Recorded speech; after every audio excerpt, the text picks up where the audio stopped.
कौटुंबिक जिव्हाळाचे हृदयस्पर्शी नाटक कहाणी रक्ताच्या नात्याची, कहाणी रक्ताच्या नात्याची, कहाणी रक्ताच्या नात्याची.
त्यावेळी मलाही वाटलं आपण या घरात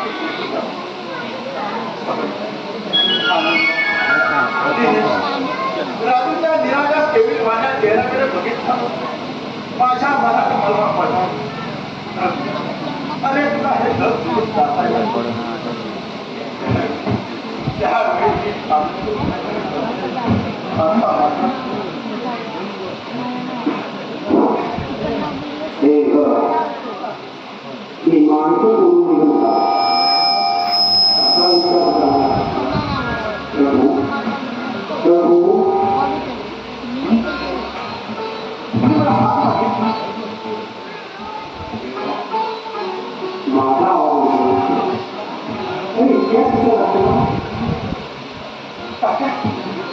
तुम्ही माझ्याशी बोलता?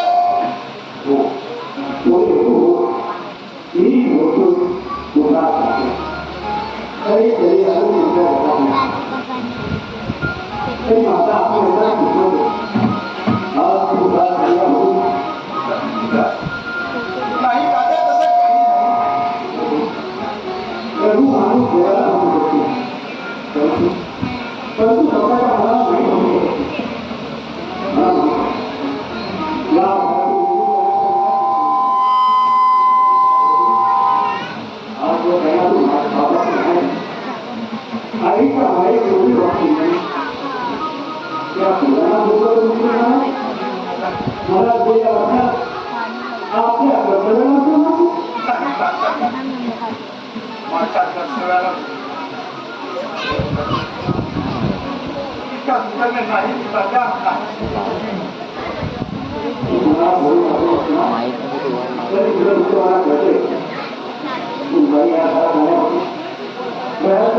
दादा, तसं काही काही वाटत नाही, दादा काही वाटत नाही.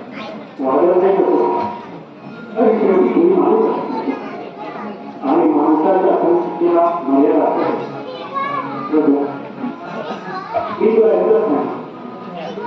तुझ्या या घराचा चौथाचा घोडा कोठून पडेल, कोठून पडेल. तुझा बरोबर या घरातून सुख समाधान निघून जाईल, प्रभू सुख समाधान निघून जाईल. नाही तात्या नाही, मला वचन माझ्या कर्तव्याला विसरू नाही.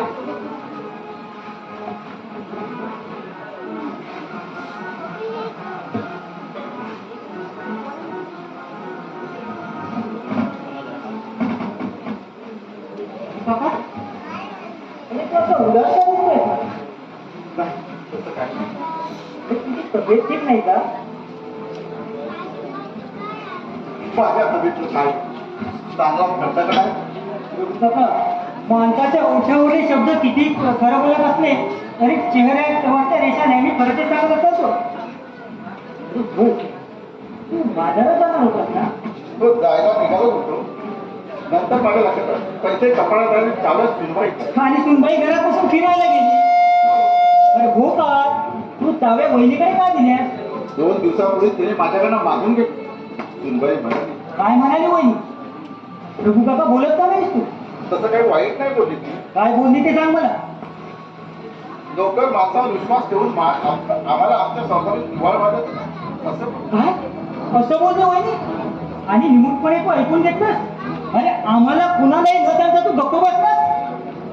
या संसाराची मालकी नव्हे. अरे कसली मालकी? काना मागून आली आणि तिखट झाली. रघु काका या घरात तुझ्या अगोदर आलेली नाहीये ती. काही झालं तर या सुरुवातीत म्हणून तुला नको समजते ती. आता येऊ दे नाही तिला. चांगलं खडसावून विचार तुम्ही.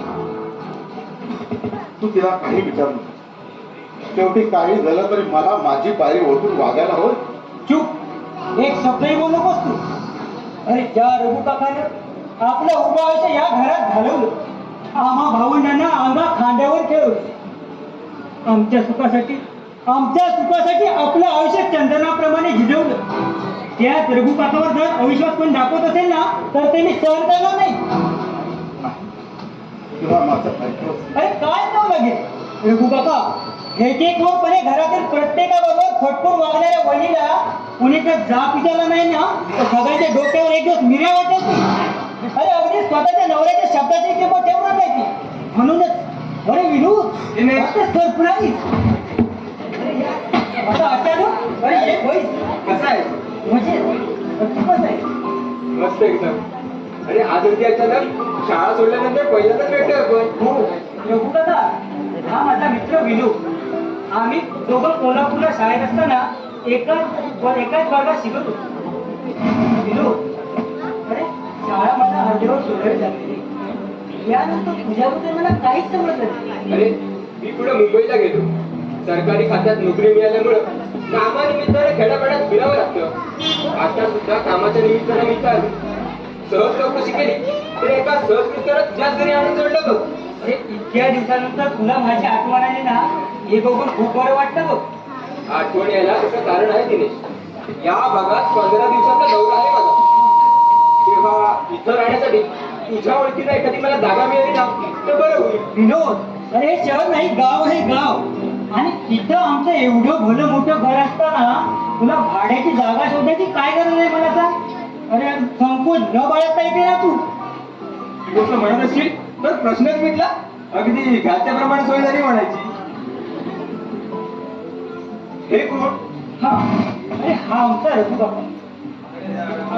आमचं जरी रक्ताचं नातं नसतं तरी आम्ही त्याला आमच्या वडिलांच्या ठिकाणी मानतो. घरात आणखी कोण कोण असतं? आम्ही दोघं भाऊ, माझा मावस भाऊ राजू आणि वहिनी. म्हणजे तुझ्या मावशीचा राजू इथेच असतो? हो मावशी वारल्यानंतर तात्या त्याला इथंच घेऊन आले. बरं झालं. नाहीतर एकटा कुठे राहणार होता तो. यांना आम्ही यापूर्वी कुठेतरी बघितल्यासारखं वाटतंय. मला कुठे बघणार? विनू अरे तू प्रथमच आमच्या गावी या घरी पहिल्यांदा आलायस. आणि रघु काका गेले 20-25 वर्ष तरी गावाबाहेर घराबाहेर कुठेच फिरकला नाही. मग कुठे बघणार आहे तुम्हाला सांग? आता कुठे बघितलंय ते आठवत नाही. आठवून सांग.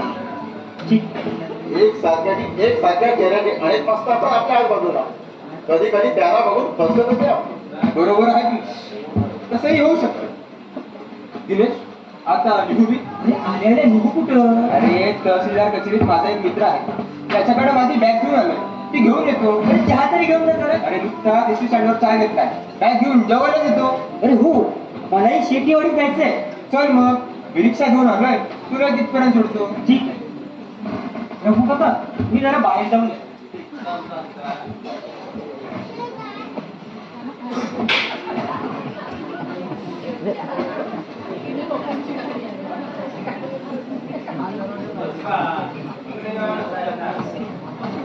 मला कुठेतरी पाहिजे असं म्हणत मला कुठे बघणार आता मला तरी माझ्या हातात काहीच आहे.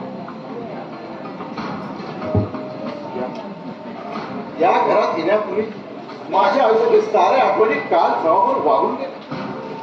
उरलंय पूर्ण आयुष्य आठवण ठेवावी असं काही तुला नाही माझ्या आयुष्यात. ना रक्ताची माणसं ना रक्ताची नाती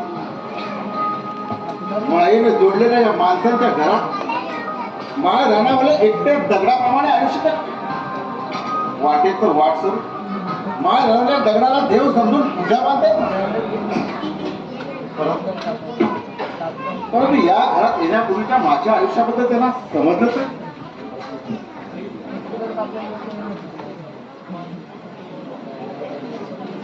काका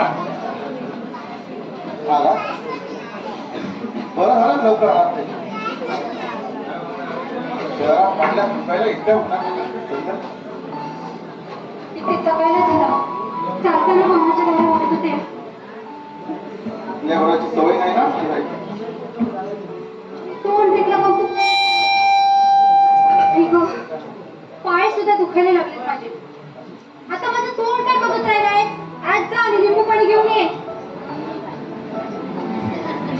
अहो बघितलंच ना चालून चालून माझ्या पायाचे काय झालं ते. फक्त 15-20 मिनिट तर चाललो आपण. 15-20 मिनिट चालणं कमी वाटतं तुम्हाला. विद्या गुरांच्या पाठनं फिरणारी पोरं आणि गुरं दिवसभर चालत असतात इकडे. मग एखादी गुरं लागणारी पोरगी बघून तिच्याशी लग्न करायचं होतं. ती माझी काय म्हणाला. आता तूच म्हणाचा 15-20 मिनिटं तुला चालणं जमत नाही म्हणून तुला काही मी खांद्यावर उचलून घेतो. काय बिघडलं असतं उचलून घेतलं असतं त्याला. आणि तेही जमत नव्हतं तर 5-25 रुपये खर्च करून रिक्षा करायची होती. त्या दगड गोंड्याच्या रस्त्याने कोणी रिक्षावाला यायला मागतच नाही. त्याला मी काय करू. बायकोच्या अंगावर फेकाचल्याशिवाय दुसरा कुठलाच पराक्रम तुमच्या हातून होणार नाही हे कळून चुकले मला. आणि म्हणूनच सांगत होते ना की त्याला नको जाऊया देवळात. पण तुम्हाला साई झाली दगडाच्या कुर्तीवर डोकं आपटून घ्यायचं. मी नव्हती दगड आहात दगड. विद्या नवऱ्याला दगड म्हणतेस तू. लग्नाची बायको आहे ना म्हणून दगड म्हणते.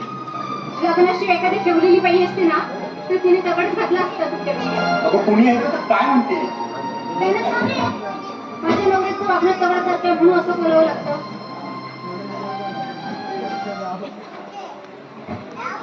आणि तुम्ही ऐकलं तर त्यांच्या बाबत काय नाक कापलं जाणार आहे.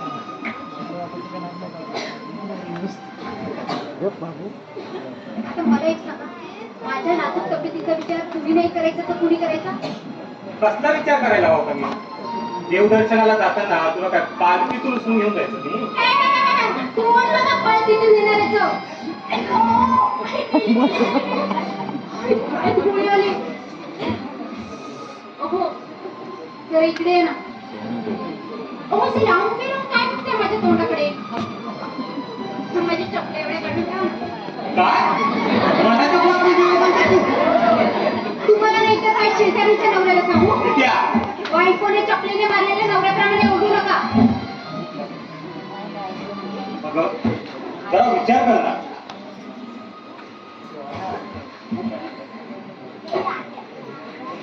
उठ मला सांगतेस तू चपला काढायला.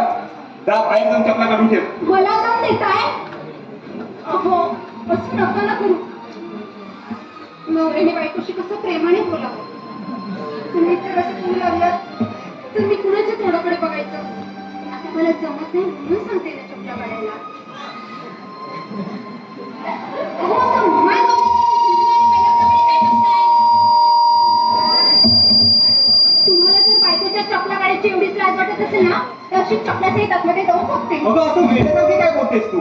मग तुम्ही जरा शाळेसारखं वागा ना. हे देवा बायकोच्या जीवाची जरा सुद्धा पर्वा नसेल ह्या वर्षाबरोबर 500 दिवस काढून तूच मला सांग. विद्या अगं जरा विचार कर ना.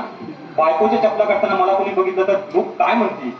तुम्ही आपल्या बायकोच्या चपला काढल्या तर त्यांच्या बापाचं काही नाक कापलं जाणार आहे? तुझ्या पुढे काय बोलावं तेच कळत नाहीये मला. न कळण्यासारखं काय ते? मी फक्त चपला काढा असं सांगितलं. हळदी कुंकू वाहून बायकोच्या पादुकांची पूजा करा असं नाही सांगितलं. तुला तोंड आहे की गाठा? तू काय बोलतोय ते तुला तरी कळतंय ना? चांगलं कळतंय मला. कमाल आहे तू. माझी नव्हे तुमची. लग्नापूर्वी बरे नको नको म्हणत असताना माझ्या अंगाशी चाळ करायचा प्रयत्न ए करत. बाई गप्प बस. आपण तुझ्या मुंबईत नाही आहोत, आपण आपल्या गावात आणि ते सुद्धा घरात आहोत. तुला नसली ना तरी मला लाज अधरू आहे. राजाच्या कोंबड्याप्रमाणे तुला काढून वागताना एवढं जर कंटाळा असेल ना बायकोचा तर चालली मी आता चॉकलेट काही. ए बस काढतो. काय करणार?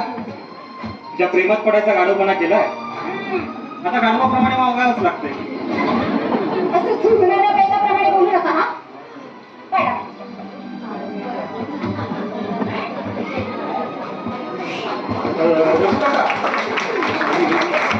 तुझ्या पायात काका गेला होता, तू बघत होता. निघाला काका?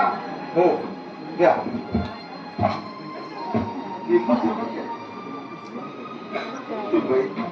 काका सुद्धा तू जपून पावलं टाकावे. काय हो? इतकं धडधडीत खोटं बोलायला नोकर माणसाची भीती वाटते की काय तुम्हाला? विद्या सरळ सांगायचं बायकोच्या चपला काढत होतो म्हणून, आणि तेही नसेल ना जमत. हा बाजूला मी स्वतः काढते.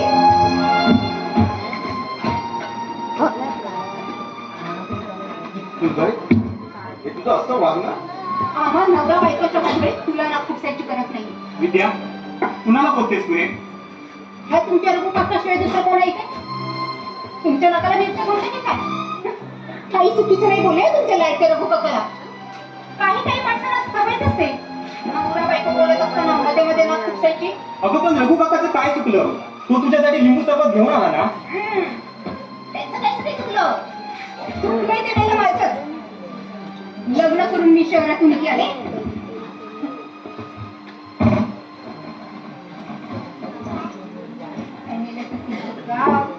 काय ती माणसं, एकाला सुद्धा चालण्या बोलण्याची शिस्त नाही. हा निर्णय एक नंबरचा. कामाचं ओझवान उकिरड्यावर लोणारी गाढवा तरी त्यापेक्षा बरी. विद्या तू तुझ्या सासरच्या माणसाला गाढवा जमा करतेस. अगं आमच्या बहिणीनांनी तुझं हे बोलणं ऐकलं ना तर माझे बिन पाण्याने ह्याच्यामध्ये करतील ते. पुन्हा झुल देऊ नका. येऊ देत कोणतं तुमचं बहिण का नक्की नाना मला विचारायला. चांगली बोलतीच बंद करते बघा बाई. जिकडे तिकडे आमच्या नवऱ्याची चर्चा रोज पुसपुसतोय. आणि या सगळ्याचा बोलत्या कोण? ते तुमचा रिक्षावाल्या बंड्या खंड्या पण तुम्ही पाठ काढू. रजिस्टर पद्धतीने लग्न केलं ना आपण, म्हणून लोक चर्चा करतात. आपण त्याकडे लक्ष द्यायचं. आपण लग्न केलं तर त्यांच्या बापाचं काय नाकापलं गेलं? पुण्याची हिंमत असेल ना तर त्याने माझ्या तोंडावर येऊन विचारावं. लग्नच करून आणलं नाही घरात. तू अर्थाचा अनर्थ करून बोलतेस विद्या. तुमच्या गावात राहण्यातच मला काही अर्थ वाटत नाहीये. आपण मुंबईला जाऊ. मुंबईला मुंबईला जाऊन काय करणार? ना नोकरी ना स्वतःची जागा. या गोष्टी लग्नापूर्वी सांगितल्या होत्या मी तुला. बेकार असेल त्यावेळीचं तुमचं असेल. मग आता काय विचारायचं? ह्या रानटी माणसात राहणं मला नाही जमायचं. दिसायला ओबडधोबड असली, इथल्या माणसांच्या वागण्यात फॅशन नसली तरी माणुसकीचा माणसं आहे तिकडे. फक्त माझ्याकडे माणुसकी नाही असंच ना? तसं नाही ना. आणि असं म्हटलं ना तरी मला काही फरक पडणार नाही. मगाशी रस्त्यातून येताना ती झुपऱ्या पांढऱ्या केसांची म्हातारी भेटली. तिला बघितलं मला वाटलं एखादं जंगली अस्वलच आलाय की त्या जंगलातून पळून. हे बाई माझी चुलत आजी होती ती. तिला अस्वल म्हटले तिने जर ऐकलं ना तर तुझ्या झिंज्या उडेल ती. मूर्ख जायची थेरडी. रस्त्यात तिने तुमचा किस घेतला. अगं तीच का? माझ्या आजीने माझा प्रेमाने मुसका घेतला. त्यात पाप नसतो. बाप फक्त माझ्याच मनात असतं असंच ना? तुझ्या पुढे आता हात जोडतो, कळलं ना? जा आज जा आणि काहीतरी कामाचं बघ. का आता कंटाळा आला की काय? लग्नापूर्वी तुम्हीच म्हणत होता ना तुला बघितलं की माझी ताण कुठल्या कुठे जाते. त्यावेळी तुझ्या प्रेमाने मला एवढी गुरळ मांडली होती की खरोखर मी ताणभूक विसरून तुझ्याभोवती घुटमळत राहत होतो. मग आता काय होतं? बायको समोर दिसली की कशाला कोरड पडते तुमच्या? आता वाटतं झक मारले मी लग्न केलं. लग्न झाल्यावर जगातल्या सगळ्या पुरुषांना असंच वाटतं, पण लग्नापूर्वी कधी आपलं लग्न होत आहे, कधी आपलं लग्न होत आहे ह्याचीच घाई सुटलेली असते. विद्या, तुझं वागणं बघून मला ना लाज वाटते, लाज. बिचारा रघु काका थकलेल्या हाडाने घरातली सगळी कामं करतो आणि तू ऐका त्याच्यावर बसून गेलते असंच ना? स्वतःचा नवरा तसं बोलू लागल्यावर इतर माणसामध्ये घेतलेलं पूजा करणार.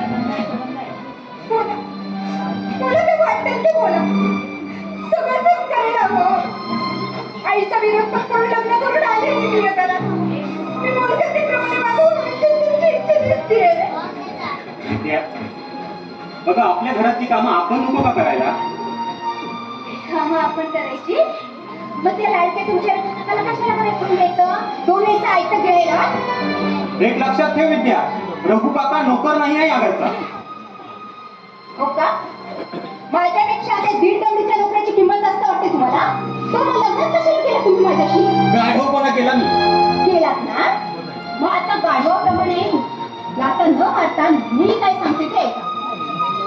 कुणासमोरही मान झुकवायची मला सवय नाही. माझ्या संसारात मी माझ्या मर्जीप्रमाणे वागणार. नोकर माणसाला डोक्यावर बसून त्याच्या मर्जीप्रमाणे वागायला माझ्याकडून कुठे गहाण टाकलेली नाही. म्हणजे काय म्हणायचंय काय तुला? आपल्याला नोकर माणसाची गरज नाही. तुमच्या रघु काकाला म्हणावं तुझी काय मग दुसरीकडे.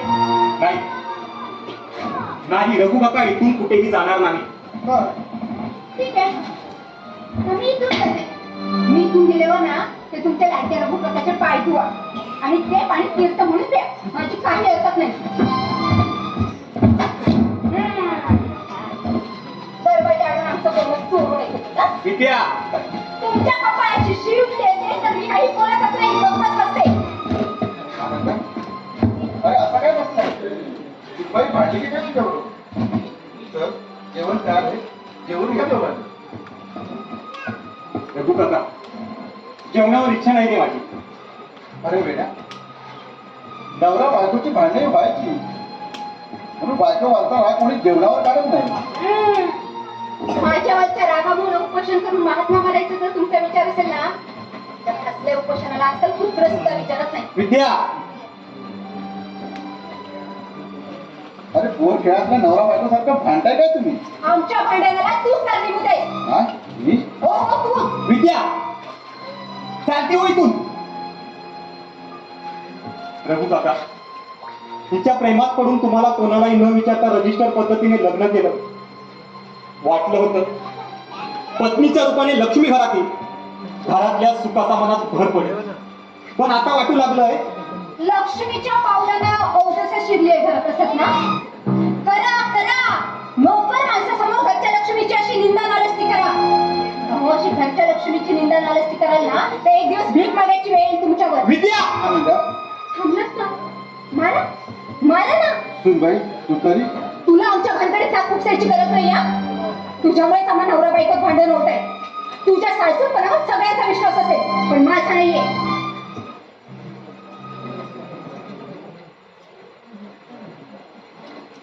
हा तू तरी छान हो छान. आपण जाग लावायची आणि आग विजवायचं नाटक करून निकाली तुमचं ठेवायची. छान कसं पाहिजे तुमच्याकडे. विद्या, रघु काका बद्दल असं यापुढे बोलशील ना तर कोण कमला तर. अरे ये ना, ये ना.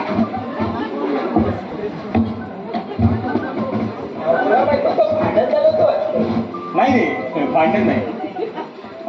त्या लपवण्यासारखं काय आहे नंतर? अरे खरोखर त्याच पण तू पुण्याला असतोस ना? नाही हो. 17 उडाडाण करणारी माणसं आम्ही. एका ठिकाणी कधीच नसतो. कधी पुण्याला तर कधी गोव्याला, कधी मुंबईला तर कधी गावाला पळापळ असते आमची.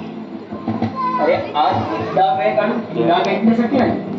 लग्नाचं आमंत्रण द्यायला तू विसरलास, परंतु मी आपली मैत्री विसरलेलो नाही. अरे रजिस्टर पद्धतीने लग्न केलं ना म्हणून कुणाला आमंत्रण दिलं नाही. हरकत नाही. आता आंब्याचा सीझन असल्यामुळे महिना 2 महिना मी गावातच आहे. एक दिवस वहिनीच्या हातचं जेवायलाच येतो. अगदी आठवणीने वेळ काढून ये. कमलाकर जरा थांबा. विद्या, जरा चहा घेऊन ये. वहिनीचं नाव विद्या असं वाटतं. हो. बाकी कमलाकर तुझं कसं चाललं? म्हणजे लग्न वगैरे केलंस की नाही? नाही, खरं सांगायचं तर लग्न करावंसंही वाटत नाही मला. का बुवा? कुठे प्रेमभंग झाला तर नाही ना? खरं सांगायचं तर तू म्हणतो तसंच घडले. एका मुलीवर जीवापाठ प्रेम होतं माझं, परंतु परंतु 10 दिवस चाललं. त्यावेळेपासून लग्न प्रेम या गोष्टीवर तर विश्वासच उडालाय माझा. आता आपण ठरवून टाकू, फुलाचा सुगंध चाकण्याची इच्छा झाली तर पैसा फेकून फुलाचा सुगंध मिळवायचा. सिगारेटची तल्लफ भागवल्यावर उगाच थोटका कशाला जवळ बाळगायची. कमलाकर, तुझे हे विचार ऐकायला भयंकर वाटतात ना. आजकालची माणसं यापेक्षा भयंकर विचाराने वागतात हे अनुभवले मी. अरे तू विचार कर, प्रेम भंगाचं दुःख कवटाळून जर का मी रडत बसलो असतो तर या लोकांनी एका मुलीसाठी पागल होण्याला वेडा ठरवलं असतं मला. आनंदात अरे पैसा म्हणजे आजच्या कलियुगाचा देव आहे. एकदा का तो देव प्रसन्न झाला की माणसाला हवी असली सुद्धा त्याच्या पायाशी चालू येतात.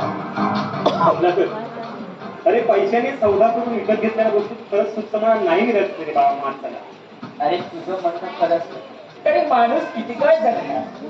माणसाने निर्माण केलेली नाती होती, प्रेम माया ममता ही आपल्या दारिद्र्यावर पांघरून घालण्यासाठी गरिबांनी घेतलेली सोंग आहे सोंग. हा विजय ये.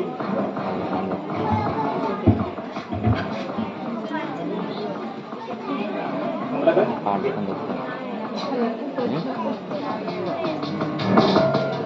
विद्या, हा माझा मित्र कमलाकर.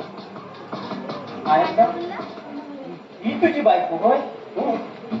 अरे हिला मी ओळखतो. मुंबईत आमच्या दादाचं फुलाचं दुकान आहे ना, त्याच चाळीत वरच्या मजल्यावर राहायची. खरं तर तुला माहिती हो. अरे हिच्या घरी मी कधी गेलोच नाही. अच्छा अच्छा, म्हणजे बाहेरच्या बाहेर जमलं वाटतं तुमचं. काय वहिनी साहेब, मी सुद्धा याच गावचा. कसा काय वाटतं आमचं गाव? आवडला की नाही? शहरातल्या मुलींना खेडेगावात राहणं आवडत नाही म्हणून विचारलं हो. तिला सुद्धा गावात राहणं आवडत नाही, पण काय करता? एक दिवस जोड्याने आमच्या घरी.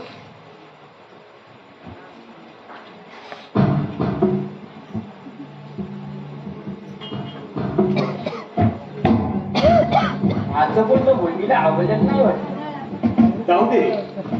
आनंदा, आता निघू बी. अरे एवढी घाई कशाला? अरे तसं घाईतच आहे. या वाटेने चाललो होतो, म्हटलं तुला भेटून जावं म्हणून आलो तू. येतो मी. ठीक आहे ये. आनंदा, वाईट वाटून घेऊ नकोस. आपलेपणाने सांगतोय तुला, नवीन संसारात हौसमौस करताना त्या पुऱ्या करताना अनेक अडचणी येतात. तुझ्या बाता बेताच्या परिस्थितीची मला जाणीव आहे. अडी अडचणीच्या वेळी माझ्याकडे यायला बोलायला संकोच बाळगू नकोस.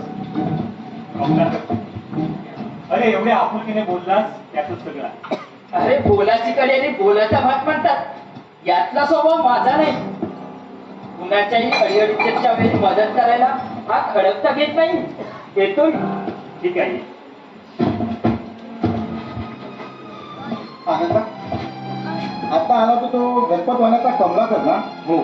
त्याच्याशी जास्त जवळीक न करता सावध राहा.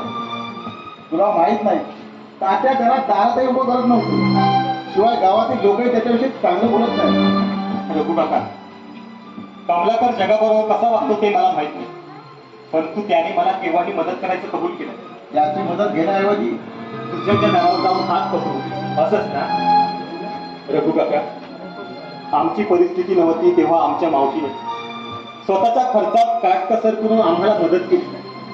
परंतु मावशी अचानक गेली. त्यानंतर तिच्या मुलाला राजूला तात्याने या घरात आणले. परंतु राजूवर दुर्दैवाने तो प्रसंग ओढावला आणि तेव्हापासून त्याच्या औषध पाण्यामुळे खर्चाची तोंड मिळवणी करता करता नाकेनऊ येतात. त्या मावशीनं खूप केलं या घरात, त्याची परतफेड म्हणून नव्हे, तर मावशीच्या पाठीमागे राजूला कोणाचा आधार नाही म्हणून त्याच्यासाठी. बरोबर आहे तुझं. राजूचं यापुढे कसं होणार त्याचाच विचार करत असतो. परंतु मला काहीच सुचत नाही रे. मला सुचत नसेल ना तर मी सुचवते ना उपाय. हो, तुमच्या त्या आल्या मावस भावाला ना कुठल्या तरी अनाथ आश्रमात नेऊन ठेवा. तो तिथे सुखी राहील आणि आपण इथे सुखी राहू. आणि तेही जमत नसेल ना तर घरातील इतरांना विषाणू घाला. विद्या, अगं तुला कुणी धपाटायची काय? अहो, आजकालची माणसं भूताप्रमाणे वागायला लागल्यावर भूतानी माणसांच्या वाटेने जायचं कधीच सोडून दिलंय. समजलं? चला जेवायला. जेवून घे. हो, चला म्हणते ना.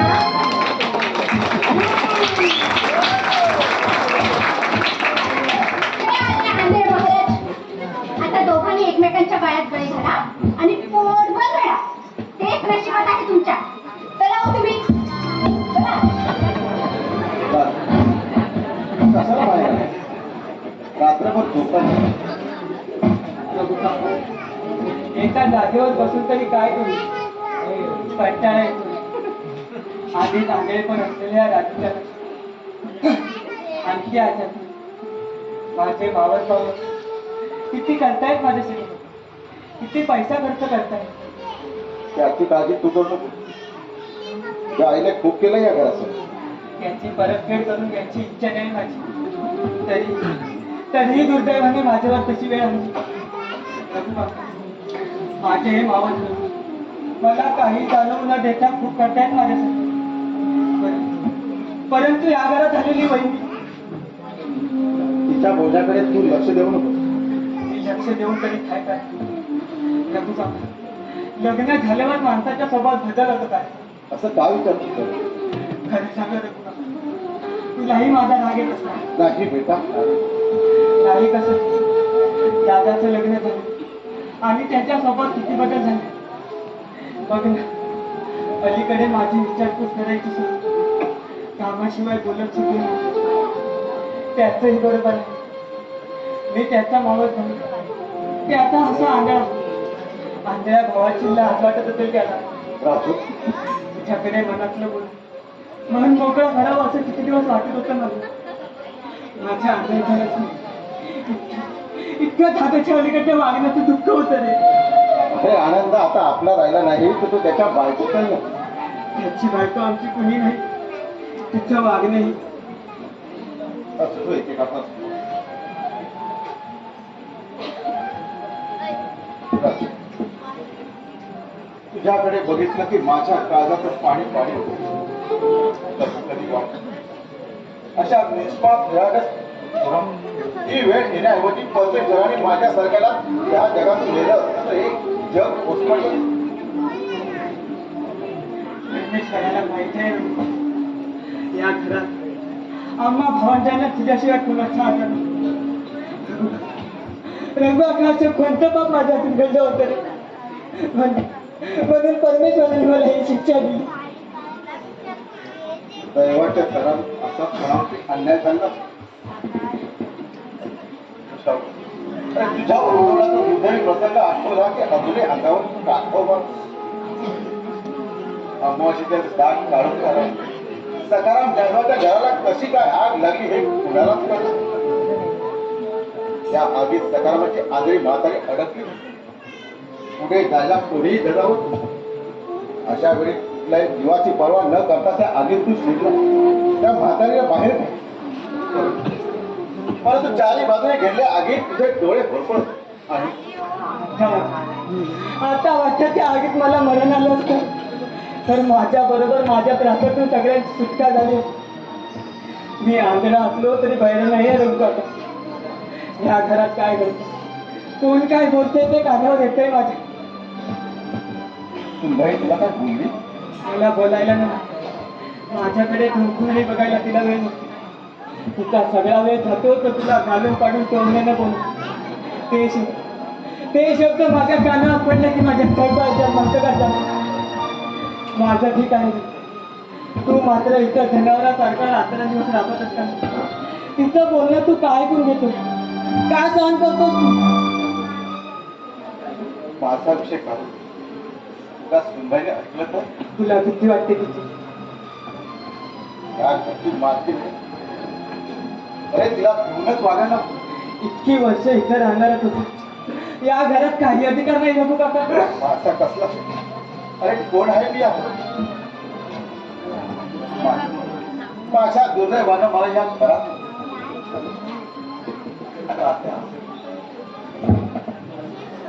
तात्या असे पण मला या घरात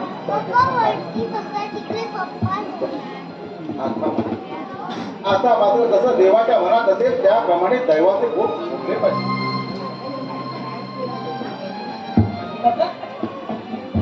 कसलं दैव आणि कसला देव घेऊन बसलाय?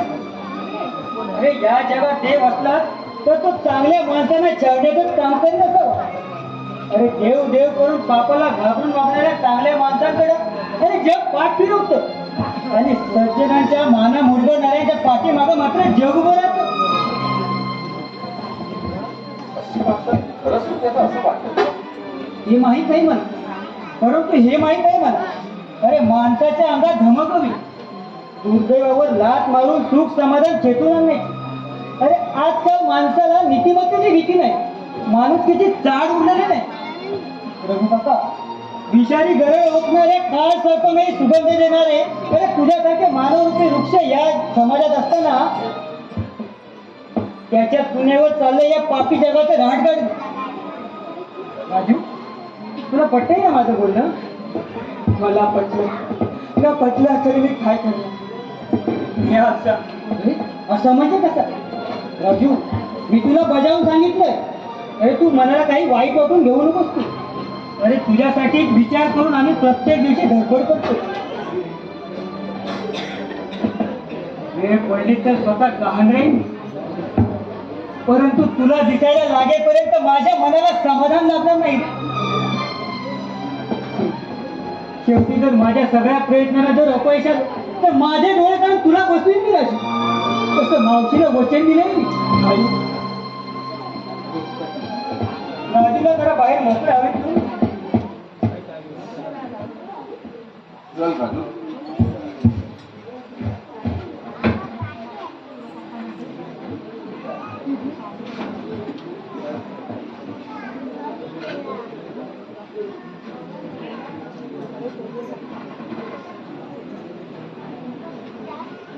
दुसऱ्याच्या सुखासाठी आगीत उडी टाकणाऱ्या राजूवर अरे परमेश्वरानं असं अन्याय का करावं रे?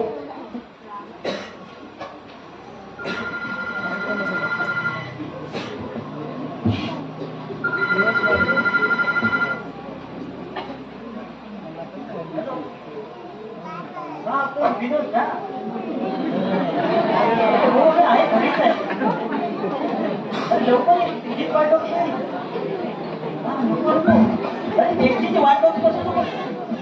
अरे जरा रिक्षा करण्याची. अरे मी घरीच आहे लवकर.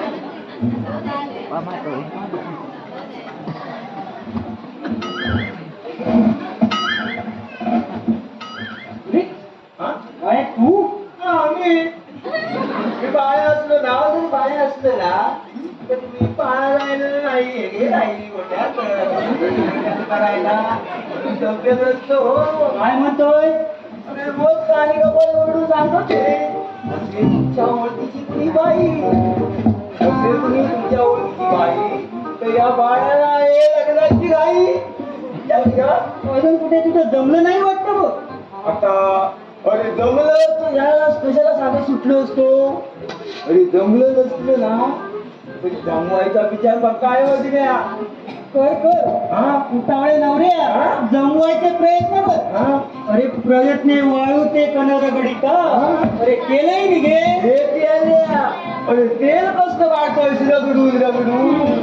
अरे मेल्यावर आपण ना कुठेतरी पाणी पाजायला हवं ना. लग्न करायचं असतं गुंतून हवं ना. आईचं हलीचे पोर आईचे पोर बायको बरोबर आणि लोकांना पाण्या वाचून तर करून मरायला लावतात काही सुद्धा तू लग्न करतोय होय तो खरं असं वाटतं ना लोकांच्या लग्नातल्या ठरवल्या बघितल्या की माझ्या काळात तुझे होत आहे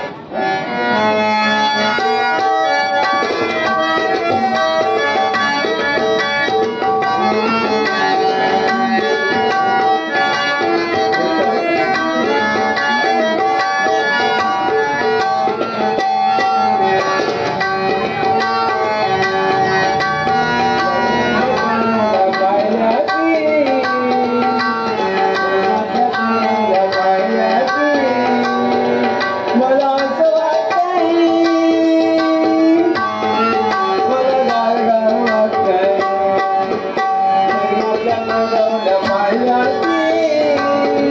मला असं वाटतंय बिना गार गार वाटतंय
पिकलेले आंबे बघून मोठमोठे मला हवेसे वाटले मी दोन हातून काढण्याचा प्रयत्न केला मग काय हवं जाऊन उडी मारण्याचा प्रयत्न केला उडी मारली हवं जाऊन उडी मारली उडी मारतावर एकदम मी सटलो आणि खाली घसरलो मग काय कसा बाबा उठलो कसा प्रयत्न काही सोडला नाही उठलो तसा आणि एका पाठोपाठ एक दगड मारले एक मारला दोन मारले तिसरा घडला दोन घेऊन असा मारला नियम चुकला आणि सरळ येऊन माझ्या दगड ते बसला त्यावर बसली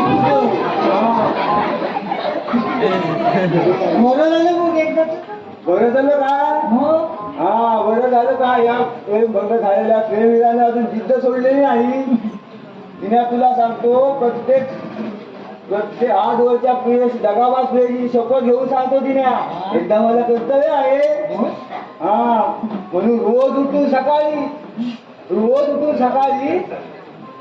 प्रत्येक सगळ्या सोयऱ्यांच्या घराकडे जाऊन सांगतो असेल तुमच्या ओळखीची पोरी किंवा बाई तिला सांगा त्या बाळाला सुद्धा आहे लग्नाची घाई तिने असा कसा लग्न करून नशिबी लग्नाच्या बाबतीत अरे असं रडतोच त्या पोरी जायचा पोऱ्याच्या रडत बसत नाही रडवतील बाबा काय तुला सांगू हातात मनात धरलेल्या कोणाला हातवात पटवती आणि मग तिच्या हातात गोळा देऊन म्हणती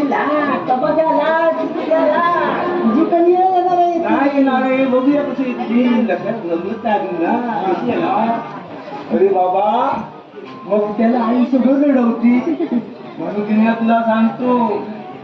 सांगतो एखादी बायको बघ रे माझ्यासाठी हा अरे बायको तुझं काय डोकं जागेवर आहे अरे मी जर एखाद्याच्या घरी तुझ्यासाठी बायको मागायला गेलो ना अरे चपलानं तोंडात मारती माझ्या अरे बायको नव्हे पोरगी मग पोरगी हे बघ विनया आता आपण सुधारलेले लोक अरे पोरी बरोबर लग्न करायचं आता जमाना उरलेला नाही बघ अरे पूर्वी तुझ्या पुरुष एक नाही दोन नाही किती लग्न करायचे हो आता स्त्री पुरुष समानतेच्या जमान्यात बायकाही नवरे बदलतात हा आणि एकाचा आला कंटाळा दुसऱ्या मारतात डोळा आणि पहिल्याचा करतात गोळा हा? आणि दुसऱ्याने केला भांडणाचा स्फोट आणि दुसऱ्याने केला भांडणाचा स्फोट तर त्याला घालायला देतात हा लग्नाचा पोट अरे बाबा आणि एकाने दिलेला सोडचिठी एखाद्याने दिली सोडचिठी तर आमच्यासारखं आहे तिला कडकडून मारायला मिळते अरे खुळा खुळा म्हणताना बराच छान दिसतो तू पण लग्नाच्या बाबतीत घेऊ म्हणून तिला सांगतो एखादी धावल्याने टाकलेली स्वतःहून पळून आलेली नक्ती किंवा चपटी कशी असू दे फक्त ती बाई आहे याची खात्री करून घेऊ हो ही खात्री करून घेऊ त्याचं काय आहे अलीकडच्या कपड्याच्या फॅशनमुळे अरे बाबा बाई कुठली नी बुवा कुठला हा नाही दाढीवाला बुवा हा त्याच्यामध्ये कशी करून म्हणे हा कुठे हो नाही हा बाई कुठली नी बुवा कुठला एक पूर्वीच्या बायका हो अंग भेसायच्या लुगडं आणि आताच्या पोरी पॅन्ट आणि शर्ट घालून कंबर आणि पाठ ठेवता कुठं नाहीये म्हणून तिला तुला सांगतो 6 महिन्यापूर्वी असा गीताच्या प्रेमात पडलो होतो बघ पात्र करून जाऊन लग्न करावं मग काय झालं त्या पिढीचं अचानक गुपितपणा कळलं जे अरे तुझं कुठे लपडं होतं की काय अरे लपडा असलं तर चाललं असतं मला मग लपडा असलं चाललं असतं पण तसं काहीच नव्हतं अरे सांगतोस का हो मी तिच्यावर प्रेम केलं होतं ना मी किती एकदम स्मार्ट पण ती बाबा बाईच नव्हती काय सांगतो मग कोण होतं चपकेदार अरे तुला हे अगोदर समजलं नाही कसं काय ना तू बरं आहे बाकी तुला अरे बाबा समजलं ते रागे नाला ज्या दिवशी लग्नाला बाहेर पोरगी लागते त्या दिवशी माझा नाराज मित्र तो हो कठीण झालं हा बरोबर झालं ते झालं आता तूच का मला कुठेतरी सुंदरशी एक बायको बघ दे त्या माझी काही होत नाही बघ पण ती बाई होईल हे लक्षात ठेव ठीक आहे अरे नुसतं बायको बायको करत फिरायचं नाही हो आपल्याला लग्नाची घाई आहे हा. हे कुणाला दाखवायचं नाही बघ अरे बाबा मी घाई केली नाही ना पण माझे बाबा हा? माझी बायको घरात येण्याआधी मला काही घेऊन येते अरे काय सांगतोस होती म्हणे बाळ्या मी तुला मांडीवर झोपवते तुला खाऊ बनवते भात बनवते मग बाळाचा काय व्हायचं अचानक हे बघ तुला सांगतो एवढे काट्यावर आले ते एवढे काट्यावर आले हा वयात तुझे बाबा लग्न करतायत तुला माहित आहे ना अजिबात खरं वाटत नाही अरे बाबा करण्यात झालं कोच करण्यात झालं कोच अरे बाबा धरतायत बा असं या अवस्थे अरे बाबा गुडघ्याला वाशीत बाजूनच काय आहे अरे या वयात तुझ्या बाबांना पोरगी देण्याचा कोण गाडवपणा करणार आहे मला सांग होय गाडो मला कोण करणार अरे शेकडो बाजूलींचे बाप एका पायावर तयार आहे माझ्या बाबांना पोरगी देण्यासाठी हा मग आणलं कुठं अरे बा माझ्या बाबांनी एका महिन्यात 1 नव्हे 2 नव्हे 5-25 मुली बघितल्या त्या मुलींनी माझ्यांच्या बाबांच्या भांडवलाकडे म्हणजे गाठोड्याकडे बघू वेगळं पसंत केलं. वा हा मग घडलं कुठं आता म्हटलं का माझे बाबा सकाळवरती खुश वाटली. हो म्हणून गोबी म्हणली काय केलं तुझ्या बाबांनी तो अरे बाबा त्या मुलींनाच नापास केलं. माझ्या बाबाला पोरगी कशी हवी कशी हवी बात भांड्याची कवड्या वयाची देखणी जिकणी गोरी गोमटी. आम्हाला हे बाबा तुझ्या म्हातारे हा तू यांच्या तोंडावर म्हातारा बोलत काय करती काय करती अरे काय करती काय तुझ्या तोंडातले काय हातात देऊन म्हणती हा? हे उठतं मी बाबा नशीब वाजव घरच्यासाठी वाचलो अशी कमळा टाकून बसली हे बुड्ढा मी अभी जवान है जवान. बाळ्या हा? तुझ्या बाबांना जर एखादी हिंदी सिनेमातली नक्की बघा बघू हा इंग्लिशाला वाचायला तू बरोबर लग्न करणार नाही कशाला कशाला ते लग्न करती एका बरोबर आणि संसार करते दुसऱ्या बरोबर व्यवसाय काय त्यांचा अरे शेण काढते बाहेर कुठे तरी आणि तू धुवायला येते घराकडे ते जाऊन दे. तू माझं काय करतोस ते बोल. बाळ्या हा अरे एखादी पोरगी आहे हे समजल्यावर हा? खडा टाकून बघतो आणि लगेच तुला भेटतो मी भेटण्यास वेळ करू नको. अजिबात नाही फोन करतो हो हो हो हा आणि हे बघ तू पाहिलेली पोरगी गाडी आहे ती लक्षात ठेव. हो हो नक्की बाबा नक्की व्हायला नको. अजिबात नाही येतो मी. हा येऊ वा नमस्कार नमस्कार दादा साहेब तुम्हाला खाली तुमच्या ओळखीची बाई बाई तिला सांगा या बाहेर आहे लक्षाची खाई येतो तिथे हा ये भेटतो निघतो हा बाळाचं लगीन तुमच्या जवळ जमलं तर तुला आम्हाला घेऊन येतो हा येतो. दिनेश अरे राजूची औषधं संपली होती ना हो मग आणलीत की नाही अरे राजूकडे लक्ष द्यायला वेळ आहेच की मला अरे तो काही आपला सक्का भाऊ नाही मावस भाऊ आणि त्यात करून तो आंधळा. काय काय म्हणायचं काय तुला अरे घरातल्या गोष्टींकडे जर तुझं लक्ष असतं तर मला काय म्हणायचं ते चांगलंच समजलं असतं तुला. दिनेश तुला काय म्हणायचं ते स्पष्ट बोल. अरे स्पष्ट बोललं की राग येतो माणसाला. दादा पैसे कपाटात असतात आणि कपाटाच्या चाव्या वहिनीनं रघु काकांकडून स्वतःकडे मागून घेतल्या. का अरे तूच विचार केला. अरे नोकर माणसावर विश्वास ठेवून आम्हाला आमच्या संसाराचा दिवाळी भाजवून घ्यायचं नाही असं बोलली वहिनी रघु काका. काय इथे असं बोलली रे बाबा हो. दादा रघु काकाचं या घराशी काय नातं आहे ना ते वेळेत समजावून दे वहिनीला. छान छान चाललंय हा मी जवळपास नाही हे बघून चांगले कान मला माझ्या नवऱ्याचे. रघु काका रघु काकाच्या नावाने कशाला कोसळताय मी आहे नाही ते काय हवं असेल ते मला सांगा. दिनेश तू आज जा.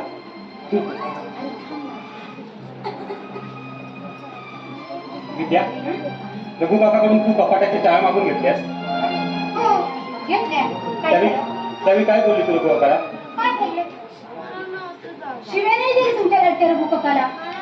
नोकर माणसावर विश्वास ठेवून आम्हाला आमच्या संसाराचं दिवाळं वाचवून घ्यायचं नाही इतकंच म्हटलं. काय चुकलं माझं काय चुकलं म्हणून विचारते रघु काकाला नोकर समजतेस तू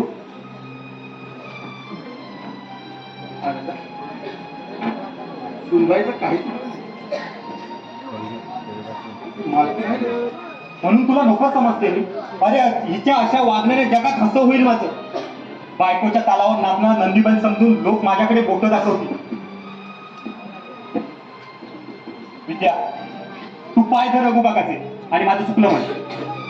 नोकर माणसाचे पाय धरायला सांगताय तुम्ही मला. बायकोशी अशी किंमत करायला तुमच्या डोकं ठिकाणावर आहे ना. माझे पाय धरण्याची काही आवश्यकता नाही. तू जा तुझ्या कामात. मी आज जाऊ का माझ्याच घरात माझ्या नवऱ्याबरोबर बोलायला त्याची भीती वाटते की काय मला. विद्या अहो अशा माणसाच्या शब्दावर विश्वास ठेवाल ना तर हा माणूस 30 वाजेल आपल्या संसाराचे. हे बघ तुझी सगळी सोंगड ओळखून आहे मी. एक लक्षात ठेव काय माझ्याशी आहे. विद्या तू बाई आहेस की कोण आहेस? बाईचं सोंग घेतलेली लावते टायमिंग सांगताय मला वेळ पुढे.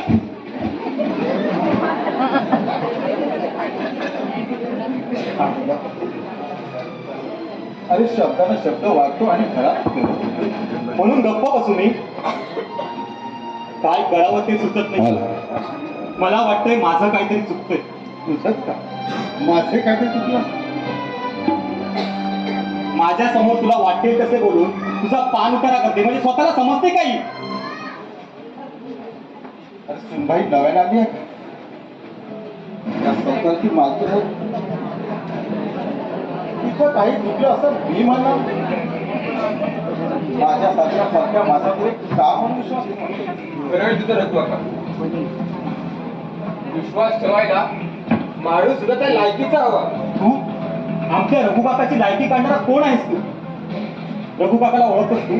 आधी माझी ओळख सांगतो मी. मी दिनेशचा मित्र आहे. त्याच्या आग्रहाखातर इथं राहायला आलोय. आणि तुम्ही रघुकाकाबद्दल बोलता ते? बरं का खोटं ते रघु काका सांगू शकेल? रघु काकानं आजवर या घरातील माणसाच्या डोळ्यात धूळ टाकण्यात यश मिळवलं असलं तरी नियतीच्या उदयातील हे सत्य केव्हा ना केव्हा जगासमोर येतच. कुणाबद्दल बोलतोय मी? माझ्याबद्दल? थोड्या वेळापूर्वी मी इथं येऊन गेलो होतो. तेव्हा म्हटलं होतं तुम्हाला कुठेतरी पाहिल्याचं आठवते. आता आठवलं ते. काय बोल? या रघुवाकाचं पूर्वायुष्य याची खरी ओळख ऐकून तुम्हाला आश्चर्याचा धक्का बसेल. परंतु इतकी वर्ष तुमच्या घरात संभावितपणे वावरणारा हा रघुवाका एक खुनी माणूस आहे. खुनी. आमच्या रघुकाकाला खुनी म्हणायला तुझं डोकं ठिकाणावर आहे ना? कुणाचा खून केला त्याने? मला विचारण्यापेक्षा त्याच्या सोडू नाही का? आनंद. अरे या दिनेशचा मित्र वेळातच नाही. इतकी वर्ष मी या घरात आणि म्हणे मी खून केलं. मी खुनी आहे. अरे खुनी आहेस म्हणूनच इतकी वर्ष तू आपल्या रक्ताच्या मायेच्या माणसाला सोडून या परक्या माणसांच्या घरात लपून बसलाय. रघुकाकाचं या जगात कोणी नाही, म्हणूनच तो इतकी वर्ष राहून या घरचा चाललाय. या जगात रघुवाकाचं कोणी नाही हे तुम्हाला त्याने सांगितलं आणि तुम्ही त्या शब्दावर विश्वास ठेवलात. आम्ही म्हणजे आमच्या तात्यानेच रघुकाकाला या घरात आणलं. आणि इतक्या वर्षानंतर आता मी काय सांगतोय ते का? या रघुवाकाचं लग्न झालं होतं. त्याला एक मुलगी झालेली होती. नाही, हे खोटं आहे आनंद. हे खोटं. या शब्दावर विश्वास ठेव. तुला असंच बोलावं लागणार. खरं बोललास ना तुझ्या हातात भेड्या पडतील. भेड्या. नाही. मला कुणी काही विचारलं ना, मला काही सांगायचं नाही. बघा हो बघा, मी सांगत होते तेव्हा तुम्हाला पटत नव्हतं. आता तरी पटवून घे डोंगी बाबाची खरी ओळख. आता खरं सांगायला ना दात की उघडायचे नाही. आपल्या या जगात कुणी नाही असं सांगत या माणसाने आपल्या घरात पडून दिवस काढले. हे सगळे आता दात की उघडून सांग बघू. काय झालं तुझ्या बाईच्या मुलीचं? मला काही सांगायचं. का? आता दात की उघडायला नाकावर कांद्याच्या पायला हवा की कसं पायला हवं? तरी त्याची जास्त निवड नाही. स्वतःच्या बायको मुलीचा खून करून फरारी झाले. खुनी म्हणून नाही, आमचा रघुकाका असं काही हे मला खरं वाटत नाही. तुम्हाला नाहीच खरं वाटायचं हो, पण माझी मात्र खात्री पटलीये. स्वतःच्या बायको मुलीचा खून करून कसा झालेला हा माणूस म्हणजे माणसाचा सोडून घेतलेला सैतानी मी कुणाचा नाही, तुझ्या हातून कुणाचा खून होईल हे मला वाईट पटत. परंतु तुझं लग्न झालं होतं, तुला एक मुलगी होती. हे खरं आहे ना रघुकाका? खरं आहे ना? मग सांग बघू काय झालं तुझ्या बायको मुलीचं? कुठे आहेत ते कुणी मला विचारू नका. वाटल्यास मी या घरातून दिसून जातो. अरे तुझ्यासारख्या कुणी माणसाच्या गळ्यात चपलांचा हार घालून गाडीवर बसून विजया, चूप आहेस तू. रघुकाका, खरं काय ते तूच सांग बघू. नाही आनंद. मी कितीही जीव तोडून सांगण्याचा प्रयत्न केला तरी ते कुणाला पटणार नाही. कुणी माझ्या शब्दावर विश्वास ठेवणार नाही. विश्वास ठेवणार. हेच सांगते, बरोबर आहे. कुणी विश्वास ठेवायला तुझ्यासारखी आमची बुद्धी कुठे गंजलेली नाही. आम्ही कुठे बुद्धी कोण कोणी कोण बोलला माझ्या नावाने कशाला पकडताय हा तुमचा रघु काका खुणी आहे खुणी असं तुझ्या मित्रांनीच आम्हाला सांगितलं. हा मग मी सांगितलेलं खरं आहे दिनेश. विनोद खोटं बोलून सायला बोलणं मला जमत नाही. खरंय दिनेश. आनंद या जगात माझं कुणी नाही असं तुम्हाला आजवर सांगून या रघुकाकानं फसवलंय. माझं लग्न झालं. मला एक मुलगी होती. सुनभाई तुला वाटत आहे खरं मी माझ्या मुलीचा बायकोचा खुले आहे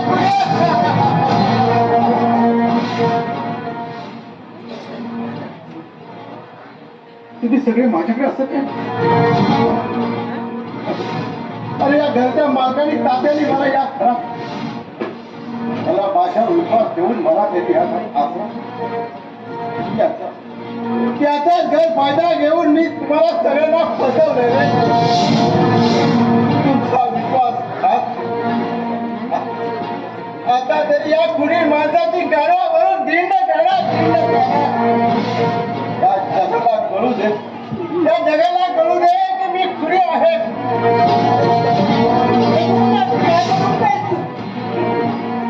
दादा हो बघा कशी नाटकं करते हा माणूस सगळे फसवे तरी मी नाही फसलेली आहे सगळ्याच्या नाटकाला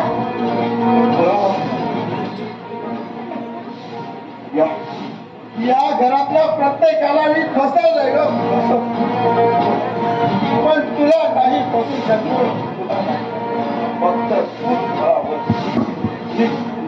मी माझ्या बायकोचा मुलीचा गुन्हे आहे